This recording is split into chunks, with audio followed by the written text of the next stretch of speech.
Hello everyone, I'm Mike D'Angelo with That's Entertainment, and this is your retro review of Dungeon Explorer by Atlus. Back in the early ages of gaming, people were pumping out games like crazy. More than once, we saw a game that was very indicative of imitation. Joust was like Balloon Fight, Mega Ball was like Arkanoid, and Great Giana Sisters was the spitting image of Super Mario Bros. Nowadays, we don't see so many of these because development cycles take so much longer and cost so much, but back then it was really a matter of know-how and man-hours. Among the sea of derivatives and homages were tons of games across multiple systems. Dungeon Explorer had a very Gauntlet-esque feel when it was released in 1989, and if you were interested in that kind of game and, say, had a TurboGrafx 16 but no NES, this was the game for you. But sometimes being similar to a game isn't enough. Let's say you were going to time travel to the late 1980s. Would Dungeon Explorer be enough for you?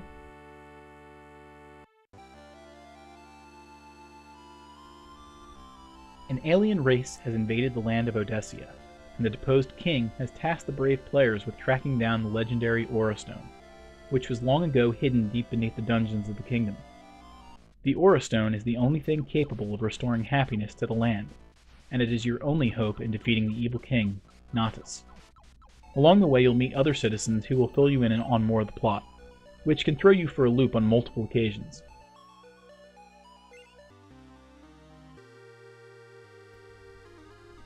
Dungeon Explorer is definitely Gauntlet-style gaming.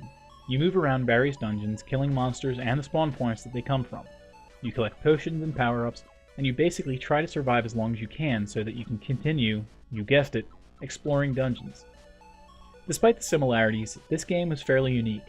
Its most glaring difference was the fact that it allowed 5 people to play at once, and it had more characters that you could choose from. Each of these characters had different spells that they could cast, which were limited to the amount of white and black potions that you had in your possession. These included things like stunning or vaporizing foes, but were as weird as changing the music if you were playing as the Bard, for instance. The controls are a little bit more slippery than Gauntlet, but the game makes up for it by adding some fresh new ideas like wind chambers.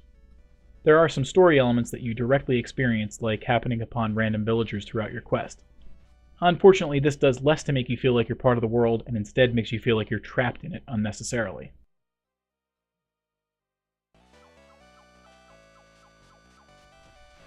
Following in the footsteps of Gauntlet 4 years later, Dungeon Explorer managed to expand on the visual presentation in a very nice way. The dungeons all feel a little bit more vibrant, even as they're zoomed in a bit more.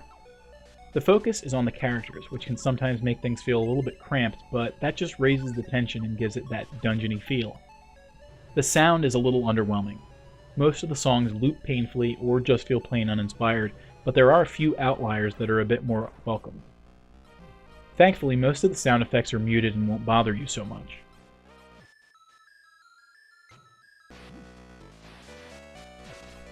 For a game that seemed like it was an imitation of another, Dungeon Explorer had its fair share of follow-ups. There was a remake of it for the Super Famicom which was called Crystal Beans from Dungeon Explorer. It was technically a very heavily modified port of the original game that had better graphics and sound quality. Dungeon Explorer had its first true sequel 4 years after the original released. That one was on TurboGrafx CD.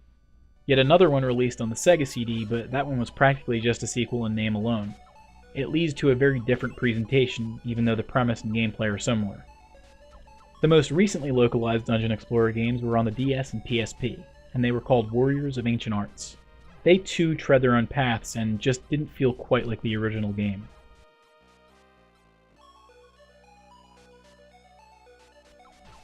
At the end of the day, you won't really be able to dismiss some of the similarities between Dungeon Explorer and Gauntlet, but that's not necessarily a bad thing. Both have their pros and their cons.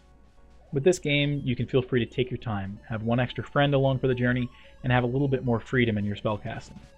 Sure, there are going to be some awkward moments where people are getting trapped on the screen, but in a way that only adds to the charm.